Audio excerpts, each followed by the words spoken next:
Ya, bismillahirrahmanirrahim. Assalamualaikum warahmatullahi wabarakatuh.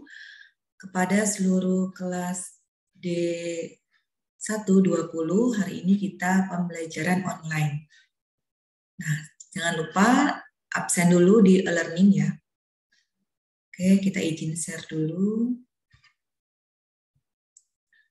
Nah, pertemuan minggu lalu kita sudah mempelajari berkaitan inovasi industri dan dunia usaha untuk meningkatkan daya saing ekonomi.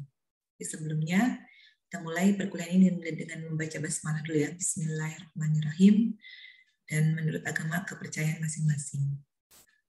Ya, Assalamualaikum warahmatullahi wabarakatuh. Salam sejahtera bagi kita semuanya. Salam sehat ya. Semoga semua mahasiswa dalam keadaan sehat. Nah, minggu kemarin kita juga sudah mempelajari dampak inovasi, bagaimana industri dan dunia usaha dapat meningkatkan daya saing ekonomi. Lalu kita belajar bersama ya minggu kemarin hubungan bisnis, konsumen, kepemilikan banyak perangkat, ekspektasi yang lebih tinggi, perhatian pelanggan yang bertambah, akses terhadap informasi, dan pengalaman pelanggan. Nah, kita juga sudah mempelajari dampak pandemi COVID-19.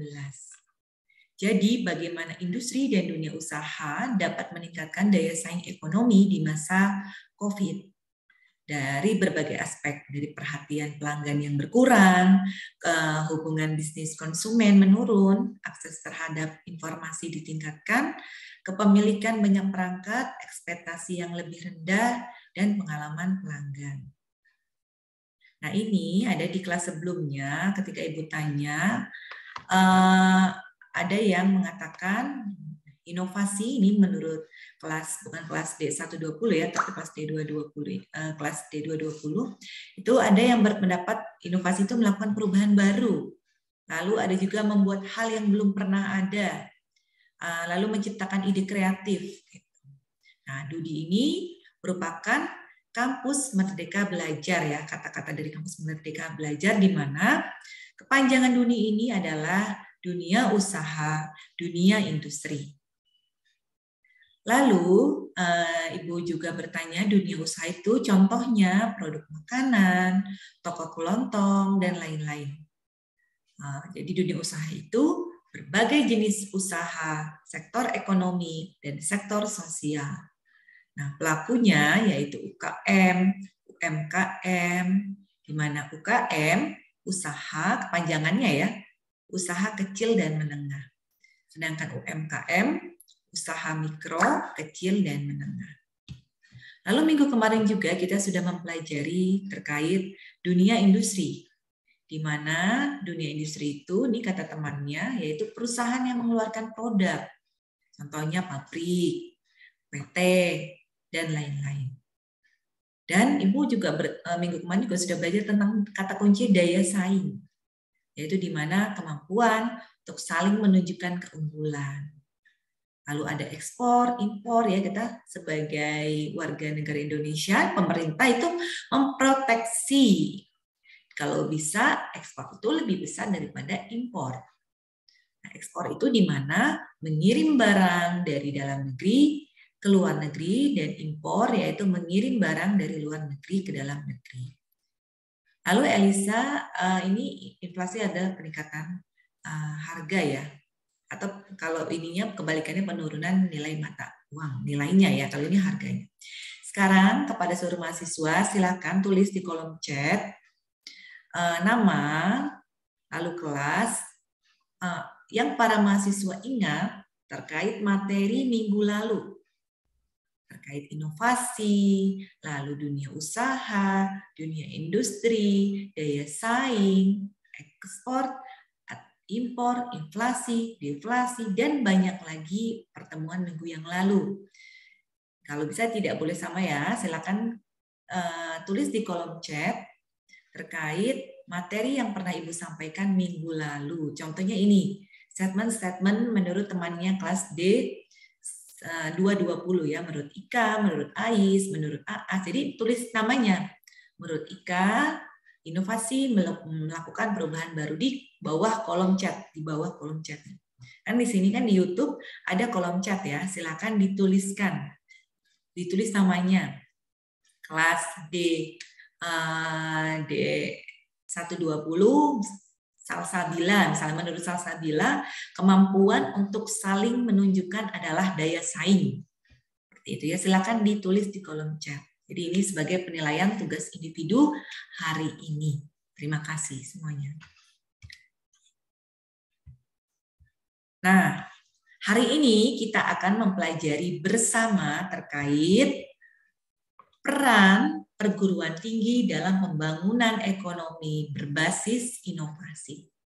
Jadi ini Ibu ambil dari sumber Deputi Menteri Perencanaan Pembangunan Nasional. Jadi mahasiswa, minggu kemarin kita sudah belajar dunia usaha, dunia industri, untuk membangun perekonomian Indonesia, peran dunia usaha, peran dunia industri. Nah, sekarang kita akan belajar peran perguruan tinggi dalam pembangunan ekonomi berbasis inovasi. Kita pelajari bersama ya. Nah, sebelumnya di sini menyatakan bahwa pengetahuan ekonomi yang merupakan model ekonomi yang menstimulus kreativitas. Ya, kata kuncinya kreativitas, kreasi, penyemaian, serta penerapan pengetahuan dan informasi untuk meningkatkan pertumbuhan ekonomi dan kesejahteraan. Jadi kata kuncinya di sini adalah kreativitas, pertumbuhan ekonomi, dan kesejahteraan. Sekaligus mengakselerasi sistem yang efektif. Nah, ini kunci nih, efektif. Nah, minggu lalu kita sudah belajar ya, apa perbedaan efisiensi, dan efektivitas.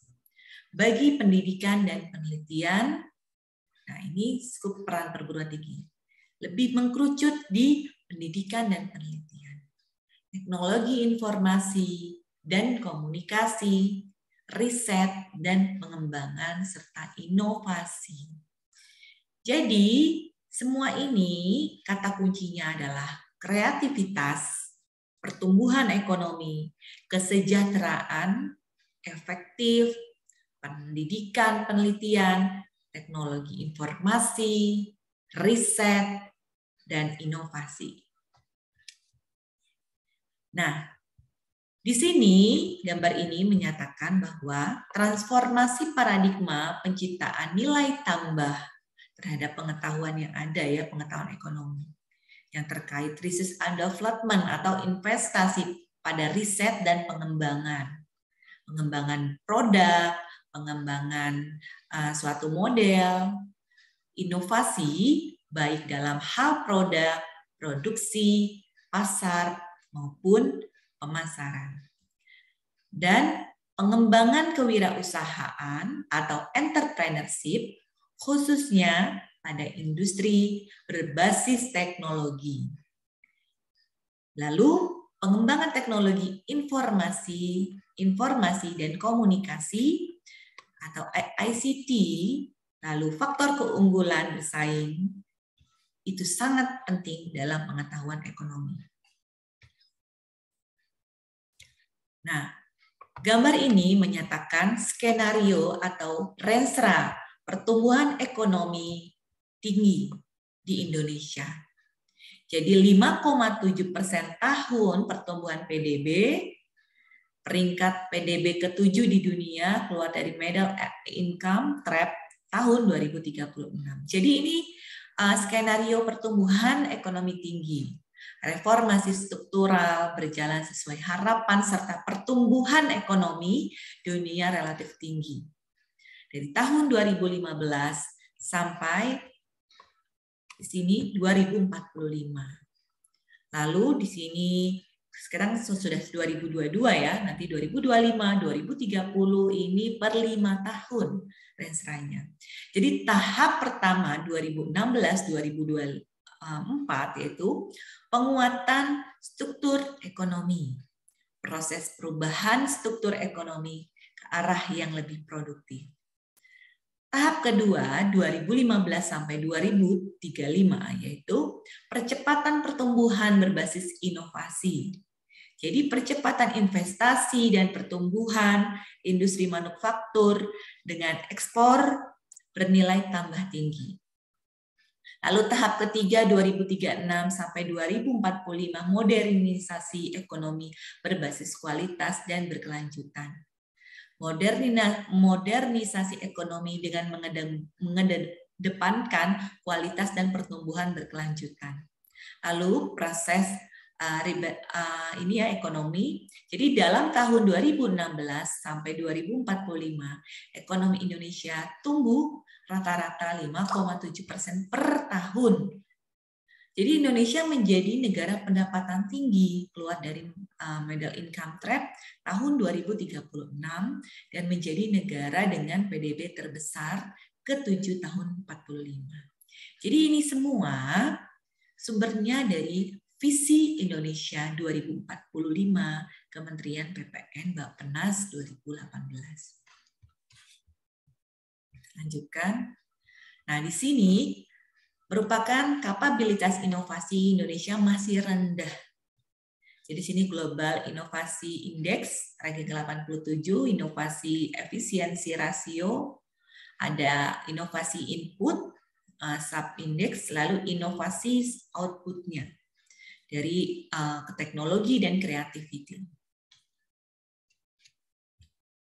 Oke, lalu di sini di Global Competitive Index World Economic Forum, Indonesia itu termasuk ranking ke-50. Jadi di atasnya itu ada Singapura, paling pertama luar biasa ya.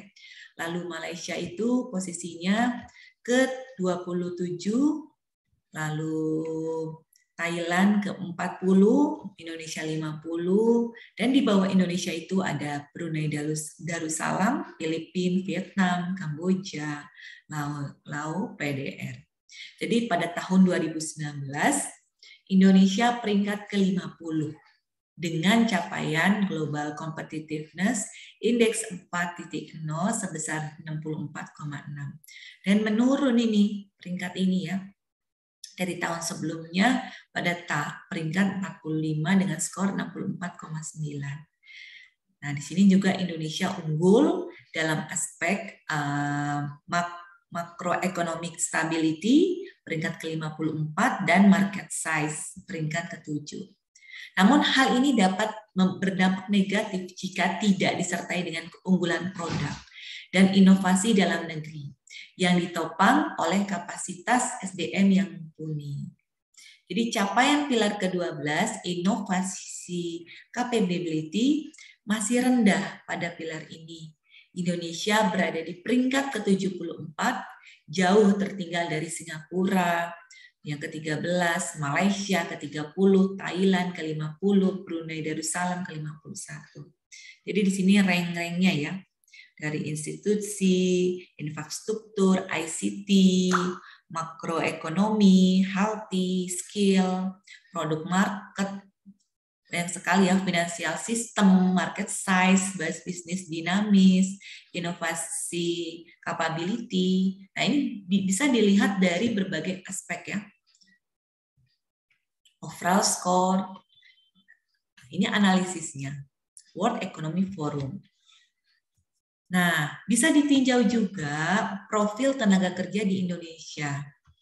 Jadi di sini adalah merupakan sumber dari Badan Pusat Statistik 5 Mei 2021, di mana tingkat pengangguran terbuka menurut pendidikan tertinggi yang ditamatkan, ini Februari 2020 sampai Februari 2021.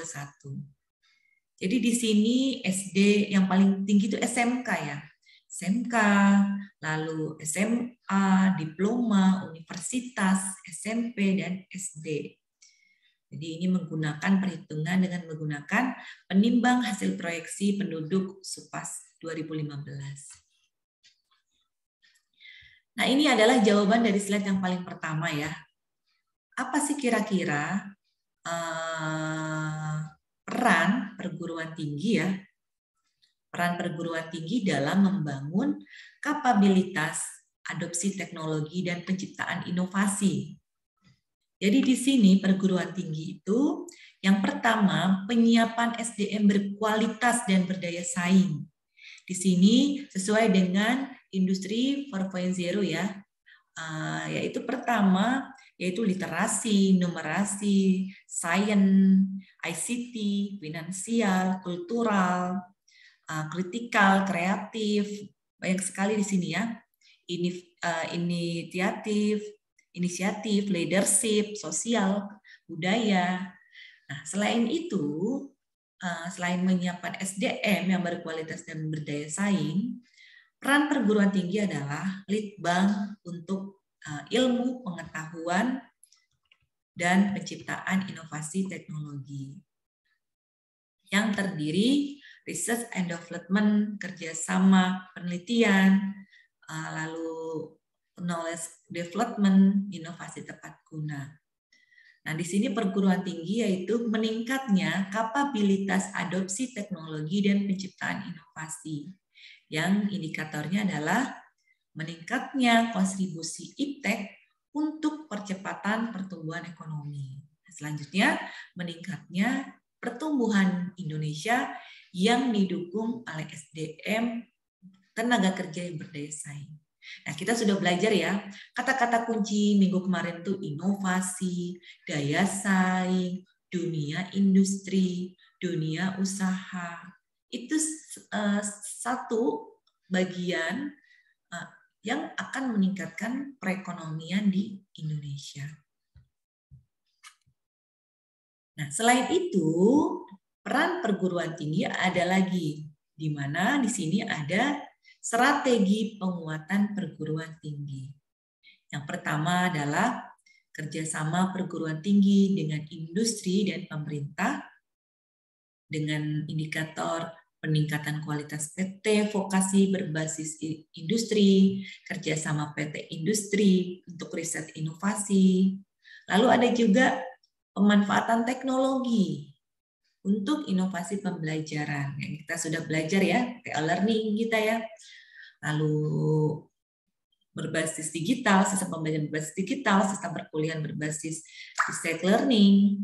Lalu prodi yang adaptif terhadap kebutuhan industri. Ini agar apa ini? Kebutuhan industri. Agar tidak adanya pengangguran. Lulusan-lulusan sarjana di perguruan tinggi tidak boleh ada kata-kata pengangguran. Minimal dia menjadi entrepreneurship. Pengembangan bidang ilmu unggulan, prodi selaras dengan industri 4.0. Selain itu juga ada perguruan tinggi sebagai pengembangan iptek dan pusat keunggulan, di mana ada PT sebagai produsen iptek dan inovasi, PT NBH sebagai pusat unggulan Center of Excellence, lalu pengembangan hilirisasi litbang di PT, lalu peringkat World Class University. Nah, selain itu juga strategi penguatan perguruan tinggi yaitu ini yang paling penting ya. Makanya ada skripsi, ada jurnal, kan kita juga sudah tahu ya, mahasiswa sudah bagaimana mencari jurnal internasional, bukan nasional lagi malah internasional, lalu diterjemahkan. Misalnya kita kualitas bahasa Inggrisnya masih belum mumpuni gitu ya. Di sini makanya dari itu tujuannya peningkatan riset, publikasi dan sitasi. Untuk apa ini semuanya? Untuk peningkatan produktivitas penelitian dan publikasi. Dan kerjasama kelembagaan antar PT dalam negeri maupun ada luar negeri. Makanya ada ya, mungkin para mahasiswa bisa lihat seminar-seminar internasional ya. Itu ada konsorsium riset, konferensi internasional. Untuk apa itu semuanya? Untuk meningkatkan riset, publikasi dan sitasi dengan harapan penguatan perguruan tinggi. Lalu ada juga peningkatan kualitas lulusan perguruan tinggi, pemanfaatan hasil studi, pelacakan lulusan ya. Ini nanti kalau mahasiswa sudah lulus dari IPWIJA nih, dari IPWIJA itu biasanya itu disuruh ngisi Google Form, nanti mohon diisi ya. Itu untuk tracer study. Jadi untuk evaluasi. Lalu sistem akreditasi berbasis luaran lulusan PT. Nanti kan diaudit nih, lulusan-lulusan IPWIJA pengangguran nggak nih? Itu sangat mempengaruhi akreditasi kampus. Lalu penguatan keterampilan generik maupun soft skill, misalnya kayak ada pelatihan apa yang bisa mendukung kualitas kompetensi mahasiswa. Apalagi sekarang zamannya industri 4.0 dan society 5.0, di mana mahasiswa milenial harus menguasai teknologi dan inovasi. Nah, pertanyaannya, kalau kita ingin membangun ekosistem inovasi, apa saja yang harus kita lakukan? Kan gitu ya. Ngomongin inovasi nih, kata kasar ini. Inovasi, sudah tahu nih minggu lalu inovasi itu apa sih? Kebaruan, sesuatu yang belum ada misalnya.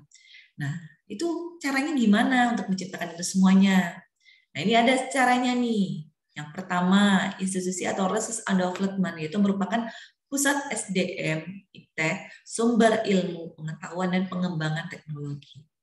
Lalu penyedia layanan pendukung, misalnya advokat, akuntan, public relations, serta manajer inovasi. Lanjut itu dukungan pendanaan dan pembiayaan. Ada venture capital, pasar modal, dan penyedia jasa keuangan atau misalnya sistem kredit ya.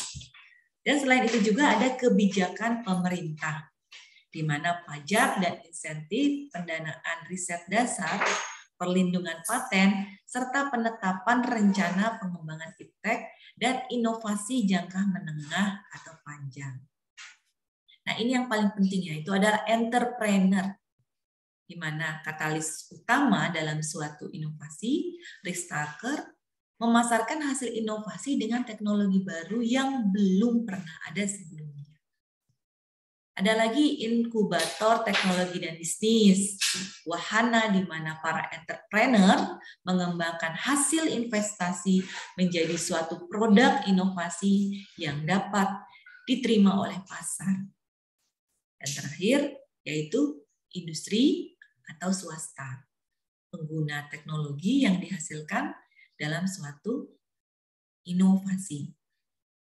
Inilah ekosistem inovasi. Jadi bagaimana sih cara menciptakan inovasi?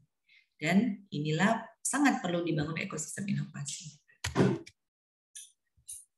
Nah, di sini ada integrasi ya, integrasi sains dan teknopark. Ada teknopark, sains, park industri, swasta. Nah, di sini adalah gambar yang saling berkaitan ya, antara peran pemerintah, industri, di dunia usaha, dunia industri tadi ya, serta perguruan tinggi dan lembaga IPTEK dalam mewujudkan ekosistem inovasi. Nah, di pemerintah ini ada 4 ya perannya: regulator, fasilitator, penghasil, pengguna, di mana regulator perwujudan perannya peraturan perundang-undangan dan insentif. Makanya ada ya hibah-hibah PKM itu insentif, tapi memang sangat selektif. Yang kedua, program unggulan atau prioritas bidang inovasi. Fasilitator, dukungan pendanaan dan insentif fiskal, fasilitasi proses perolehan haki, standar dan sertifikasi, dan penghasil inovasi melalui lembaga litbang. Lalu pengguna pemerintah, BUMN sebagai wahana uji standar dan sertifikasi prototipe hasil litbang dan inovasi. Dan dukungan pemanfaatan hasil inovasi di internal. Ini ya, jadi peran pemerintah itu regulator, fasilitator, penghasil, dan pengguna. Nah, kalau peran perguruan tinggi dan lembaga IPTEK itu adalah penghasil inovasi dan pengguna hasil inovasi. Jadi perwujudan perannya melakukan litbang dan inovasi, menyelenggarakan pengembangan kapasitas SDM IPTEK, mobilitas SDM, ahli dalam penguasaan dan manajemen IPTEK dan inovasi, optimalisasi pemanfaatan sumber daya IPTEK untuk litbang dan inovasi, dan pengguna hasil inovasi, optimalisasi pemanfaatan hasil litbang dan inovasi untuk keperluan akademik dan penelitian selanjutnya. Nah, Dan yang terakhir adalah industri dan dunia usaha. Nah, itu industri dan dunia usaha itu memiliki peran pendorong, pengguna, hasil inovasi. Di mana pendorong ini perwujudan peran, inisiatif litbang dan inovasi secara mandiri menyampaikan kebutuhan iptek, inovasi produk agar lebih kompetitif, dan pengguna hasil inovasi, industri sebagai wahana, uji standar, dan sertifikasi prototipe, hasil litbang, dan inovasi dan scaling up prototipe menjadi produksi massal. Dan yang ketiga yaitu pemanfaatan hasil litbang dan inovasi dalam negeri. Nah, sekarang silakan seluruh mahasiswa menulis rangkuman ya. Setelah ini silakan bukan di Kopas ya. Jadi kemarin itu kelas sebelumnya itu Ibu minta menulis tapi malah hanya ditulis ininya saja nih, tidak dirangkum. Nah, sekarang para mahasiswa buat ya rangkuman terkait materi yang Ibu berikan hari ini, minimal satu paragraf. Satu paragraf itu terdiri dari 5 baris, lalu diupload di e-learning seperti biasa dan dikumpulkan paling lambat sampai jam 1. Mudah-mudahan bisa semuanya dan tidak terkendala jaringan ya. Oke, sekian dari Ibu. Semoga seluruh mahasiswa selalu dalam keadaan sehat. Mohon maaf ya hari ini Ibu tidak bertemu via Zoom karena ada acara dari kampus, tapi Ibu wakilkan dengan rekaman video ini. Ini juga menggunakan Zoom. Silakan dikerjakan tugasnya, buat rangkuman ya, bukan mengkopas, bukan ditulis tangan, dikumpulkan paling lambat jam 1. Terima kasih, salam sehat. Wassalamualaikum warahmatullahi wabarakatuh.